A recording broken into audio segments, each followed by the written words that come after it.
कार्तिक कथा को सुनो, सभी सहज मन लाए। 13वां अध्याय लिखो, श्री प्रभु शरण में आए। आज की 13वां भाग की कथा सुनाने जा रहे हैं। दीदी, आइए सब मिलकर श्रवण करते हैं और कथा की लाभ उठाते हैं। तो प्रेम से बोलो, जय माता तुलसी, ओम नमो भगवते वासुदेवाय नमः। दोनों ओर से गदाओं, बाणों और शूलों आदि का भीषण प्रहार हुआ। दैत्यों के तीक्ष्ण प्रहारों से व्याकुल देवता इधर उधर भागने लगे। तब देवताओं को इस प्रकार भयभीत हुआ देख गरुड़ पर चढ़े भगवान युद्ध में आगे बढ़े और उन्होंने अपना सारंग नामक धनुष उठाकर बड़े जोर का टंकार किया। त्रिलोकी शाब्दित हो गई। पलमात्र में भगवान ने हजारों दैत्यों के सिरों को काट गिराया। फिर तो विष्णु और जलंधर का महासंग्राम हुआ। बाणों से आकाश भर गया। लोग आश्चर्य करने लगे। भगवान विष्णु ने बाणों के वेग से उस दैत्य की ध्वजा, छत्र और धनुष बाण काट डाले। इससे व्यथित हो उसने अपनी गदा उठाकर गरुड़ के मस्तक पर दे मारी। साथ ही क्रोध से उस दैत्य ने विष्णु जी की छाती में भी एक तीक्ष्ण बाण मारा। इसके उत्तर में विष्णु जी ने उसकी गदा काट दी और अपने शारंग धनुष पर बाण चढ़ाकर उसको बींधना आरंभ किया।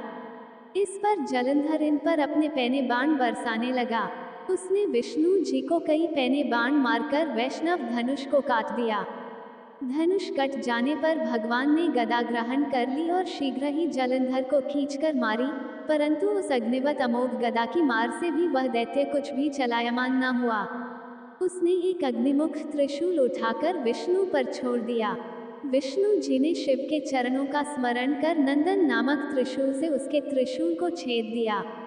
जलंधर ने झपटकर विष्णु जी की छाती पर एक जोर का मुष्टिक मारा। उसके उत्तर में भगवान विष्णु ने भी उसकी छाती पर अपनी एक मुष्टि का प्रहार किया। फिर दोनों घुटने टेक बाहुओं और मुष्टिकों से बाहु युद्ध करने लगे। कितनी ही देर तक भगवान उसके साथ युद्ध करते रहे। तब सर्वश्रेष्ठ मायावी भगवान उस दैत्यराज से मेघवाणी में बोले, रे रण दुर्मद दैत्य श्रेष्ठ, तू धन्य है जो इस महायुद्ध में इन बड़े बड़े आयुधों से भी भयभीत न हुआ।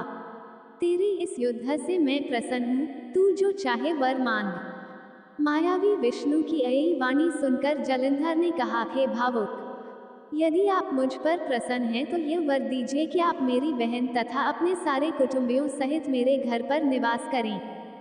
नारद जी बोले। उसके ऐसे वचन सुनकर विष्णु जी को खेद तो हुआ, किंतु उसी क्षण देवेश ने तथास्तु कह दिया। अब विष्णु जी सब देवताओं के साथ जलंधरपुर में जाकर निवास करने लगे। जलंधर अपनी बहन लक्ष्मी और देवताओं सहित विष्णु को वहां पाकर बड़ा प्रसन्न हुआ। फिर तो देवताओं के पास जो भी रत्नादि थे सबको ले जलंधर पृथ्वी पर आया।